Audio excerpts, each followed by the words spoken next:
I was born dead. Oblivion was my reality. Existence was foul play. Something like a movie without the sound playing. Kicking it real hard though. The boom box of what I called life truly was loud enough. But to the DJ, it was an emphatic no, no. How do you leave when you're dead? When blazing fire ravishes around you, but you're not ignitable because your wood is wet. No, it wasn't my problem.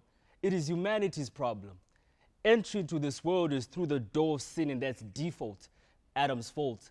That drop into the ocean sent ripples into antiquity, dancing to the tune of default song, press play, the music of doom, the artist Lucifer, the genre, devilish. It gets tiresome though, playing the same beat, doing the same routine.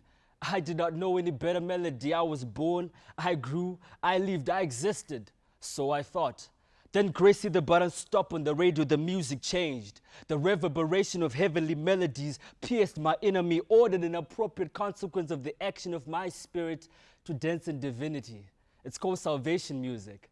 I didn't know it. I was used to the precedent, but I knew this was better music. Prior to that, I didn't have a destination. I was just rocking to a steady chair. But now this music said I can move, so I moved. My journey began 9 April 2006. On that day, I gave the world the last sloppy kiss. Mwah. Goodbye. Goodbye, the pride of life, the lust of the flesh, the lust of the eyes. Hello to grace. Who are you, mercy? Thank you, unconditional love. All you need is only apparent when all you think you needed is taken away. But what you're used to is not easy to depart from. So my journey is a fight to stay on course. The road to heaven is certain, straight, narrow, straight as an arrow. No bullet trains, La Ferraris, fast schemes, no. You walk it step by step in the jungle against the adversary, in the strength of my maker and pursuit of my lover. But I've fallen, I've grieved, cheated, neglected many times in the relationship, but he has always been the same. Oh, what man of love. Solid lessons I've learned and still I am learning. Didactic as a student to know what it means to walk with them. Seeking the constant one, daring to be fixed on the fixed one. Whoever claims to live in him must walk as he did. That's my story. My story is a story still being written. Don't get it twisted though, the author finished the script, but I have to make sense of the letters. Sometimes I want to write my own story, I'm good at that. But what you're good at is not better than the one who made you good at it. Mine is the tale of a seed that was conceived, became a fetus to a baby. I was born, became a boy, then I met the man. I was born again, became a man, and now I'm being revealed as a son. The working of love in me, both to will and to act of his good pleasure. Mine is the story of construction work in progress, the translation of the prototype into tangibility, his ability enabling me to live the enabled life, the story of reckless, lavish love poured out on a vessel, void of a reality I was ignorant of, but needful of. The story of grace abundant on a vessel bound to destruction, the U-turn to destination heaven, accredited to love himself. I see that city, yet will I see it not on my own ticket, but on his ticket he paid for me. My story is the never-ending story of the revelation of what it means to be grafted in the Commonwealth of Israel.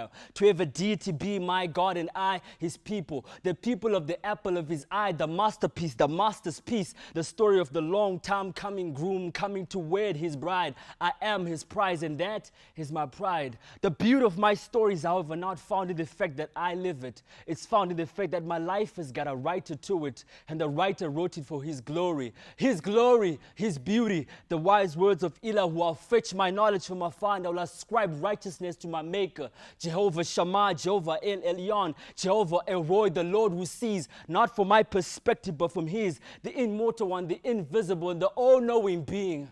Oh, what great beauty possessed by him for one purpose, to exalt him in whom all things are beautiful. Systems thrive to overrate all things and underrate him.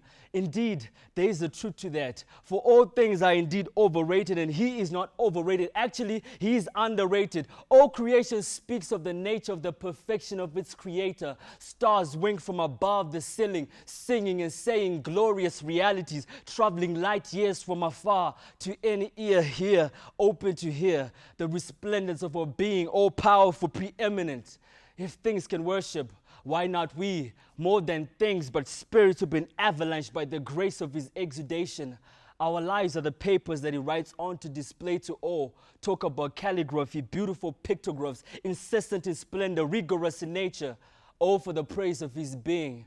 As I spoke, My endeavor is that you relate with him, the love of your soul, the faithful friend, the Savior King, who made you from before the foundations of the earth, called you, predestined you that you might be foreordained in the image of his glorious Son, Jesus Christ. He's alive today, ready to say, come, I made you. And through your life, your journey, your story, whether therefore you eat or you drink or whatsoever you do it all for my glory, his glory.